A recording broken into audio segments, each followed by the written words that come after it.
പ്രതിപക്ഷ നേതാവ് പിണറായി വിജയന്റെ വീട്ടിലെ റെയ്ഡിന് ശേഷം മടങ്ങിയ ഇഡി ഉദ്യോഗസ്ഥരെ ആക്രമിച്ച കേസിൽ ആദ്യം അറസ്റ്റിലായ 5 പ്രതികളെ പോലീസ് കസ്റ്റഡിയിൽ വിട്ടു.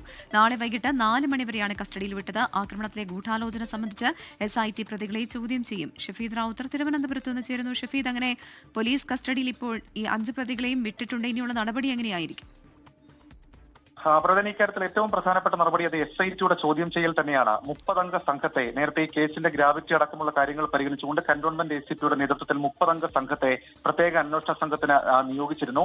ഈ അന്വേഷണ സംഘം നിലവിൽ ഇപ്പോൾ കസ്റ്റഡിയിൽ കിട്ട ആദ്യം അറസ്റ്റിലായിട്ടുള്ള 5 പ്രതികളെ അവരെ കസ്റ്റഡിയിൽ വാങ്ങും. എന്നിട്ട് തെളിവെടുപ്പ് അടക്കമുള്ള കാര്യങ്ങൾ നടത്തും. അതിനൊക്കെ അപ്പുറത്തേക്ക് ഗൂഢാലോചന സംബന്ധിച്ച് അവരെ ചോദ്യം ചെയ്യുകയാണ് ലക്ഷ്യം വെക്കുന്നത്. പ്രത്യേകിച്ച് അവിടെ സംഘടിച്ചെത്താനും ആക്രമിക്കാനും ഇഡി ഉദ്യോഗസ്ഥരെ ആക്രമിക്കാനും നേതാക്കളുടെ ഭാഗത്ത് നിന്നടക്കം ഏതെങ്കിലും തരത്തിൽ നിർദ്ദേശം ഉണ്ടായിരുന്നു എന്നൊക്കെയുള്ള കാര്യങ്ങൾ കണ്ടെത്തണം. ചില വാട്സ്ആപ്പ് ഗ്രൂപ്പുകളിൽ അവിടേക്ക് എത്താൻ അയച്ച മെസ്സേജുകൾ അടക്കമുള്ള കാര്യങ്ങൾ പ്രതികളുടെ ഫോണിൽ നിന്ന് കണ്ടെത്തുന്ന നടപടികൾ ഇതിനോടകം തന്നെ പോലീസ് ആരംഭിച്ചിട്ടുണ്ട്. അതുകൊണ്ട് തന്നെ ഏതെങ്കിലും തരത്തിൽ നേതാക്കൾക്കോ അല്ലെങ്കിൽ ഒരു സംഘടിത സ്വഭാവമോ അക്കാര്യത്തിൽ ഉണ്ടായിരുന്നോ എന്നുള്ള കാര്യം പരിശോധിക്കുകയാണ് ഒന്നാമത്തെ കാര്യം. രണ്ടാമത്തേത്, ഈ കേസിൽ പറയുന്നത് തന്നെ കണ്ടാൽ അറിയാവുന്ന 300ഓളം പേർ ആയുധങ്ങളുമായി എത്തി ED റെയ്ഡ് കഴിഞ്ഞ് മടങ്ങിയ ഉദ്യോഗസ്ഥരെ ആക്രമിച്ചു എന്നുള്ളതാണ്. അപ്പോൾ സ്വാഭാവികമായും ആയുധം കണ്ടെത്തണം. ഏതൊക്കെ തരത്തിലുള്ള ആയുധങ്ങൾ നമ്മൾ കണ്ടതാണ്.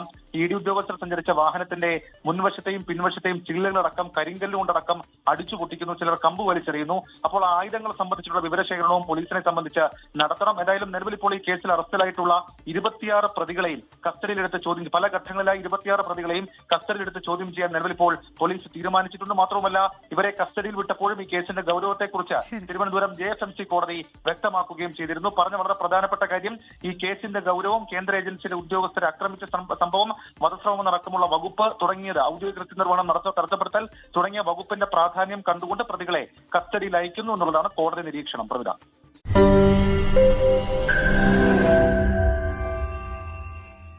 ലോകത്തെവിടെയായാലും ഏത് സമയത്തും 24 വാർത്തകളും ഓഗ്മെന്റഡ് റിയാലിറ്റി പാക്കേജുകളും എക്സ്പ്ലെയിനറുകളും വിശദമായി കാണാൻ ഞങ്ങളുടെ YouTube ചാനൽ നിങ്ങൾക്ക് സബ്സ്ക്രൈബ് ചെയ്യാം.